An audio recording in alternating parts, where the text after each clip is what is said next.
hotel the other day. It was like, So good. I know, yeah, over That would spring be break. amazing. That would be, let me give you my card. Sure. So you have my contact information. And I would love to. I would love to, like, definitely hear more about it and, I know, and see for what y'all are sure. up to. Thanks. And if I can be a resource and give some feedback.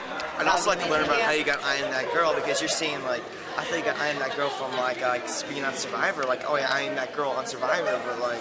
Yeah. But you got it beforehand. You're like, I'm starting this company, I Am That Girl. So I want to know, like, how did you get it beforehand?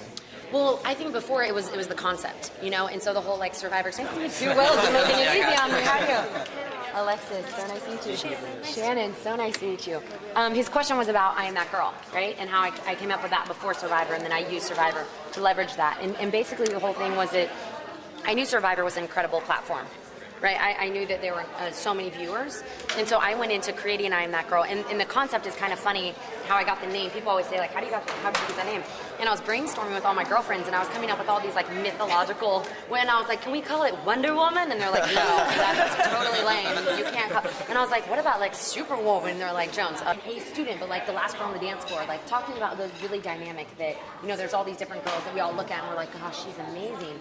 And she was like, well, that's it. It's that girl. Like everyone knows that girl in their life. And so the thing that I was passionate about was that I think that we as women, and the thing is this isn't not relevant to men because I think it's the same thing for men, is that who you admire in other people already exists within yourself. And so that's why I made it a declarative. I am that girl. And so the same is for guys. 2 million people that were watching it, but because there was no new content, there were 55 million people watching it every week. So that was like a huge, I mean, it worked out like serendipitously more than I could have ever planned, you know? So I know it's unbelievable, really. It's awesome for me. Is to really think on a huge scale. And I think that at this point, within my company, that the cool thing is I think I scare people at this point because they know when I'm like, I don't know. Recently we decided we want to do a huge women's conference, right? Which is like, are you kidding? We have to raise like $400,000 to put on a 2-day conference in LA. And so I come to my girls and I'm like, I think we're going to do this. And I've reached a point now where the girls are like, oh gosh. They know that I'm serious and they're like, so we'll be doing a conference in 9 months. And I think part of that, as a leader and as an innovator and as an entrepreneur, the coolest thing is not only having your vision, right? But execution requires that you have that vision. You're able to communicate that vision to someone else so it becomes contagious, so that it's like I can talk about it and then all of a sudden you're like, yeah, absolutely. And it's almost like you can see my vision in your head. And then the third component. Just can you tell me about what it was like to hear Alexis? Like, what did you think of her?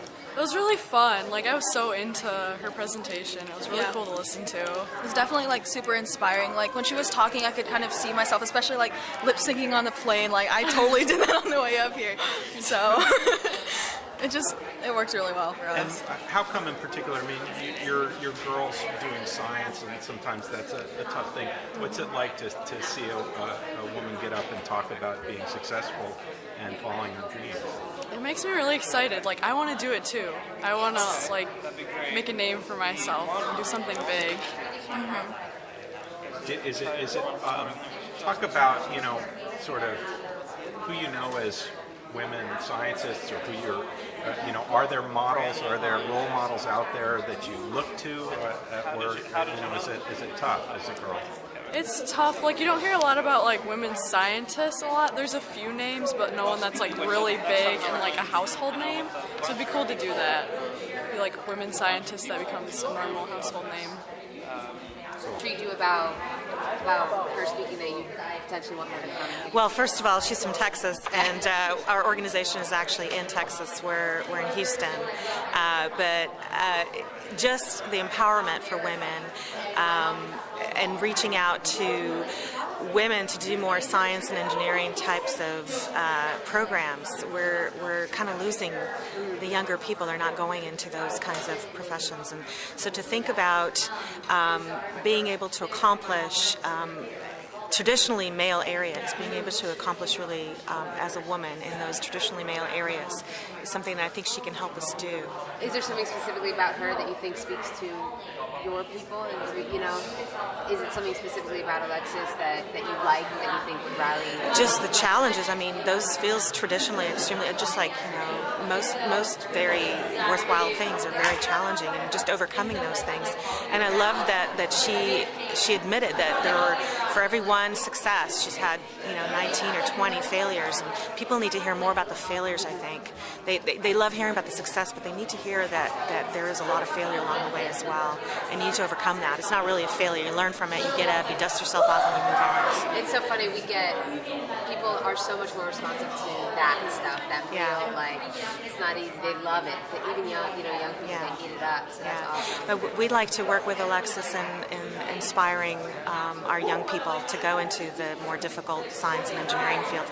Not that she's that person, but she's overcome challenges that are very endemic in those types of fields. So. And it's cool because it's so big. I don't even care. I want to go home. Like, freaking out. And they're like, what about the interview? And I'm like, and the worst thing is I can't even storm out of there. I'm like, yeah, that's it. And I'm like, I'm like trying to rip the mic off me, right? And they're like, oh my God, thank goodness they didn't hear that part of it. But again, I think the cool thing about that whole experience was that it fostered a resilience that I've never experienced. You so much. After going through that, it's like going through a concentration camp.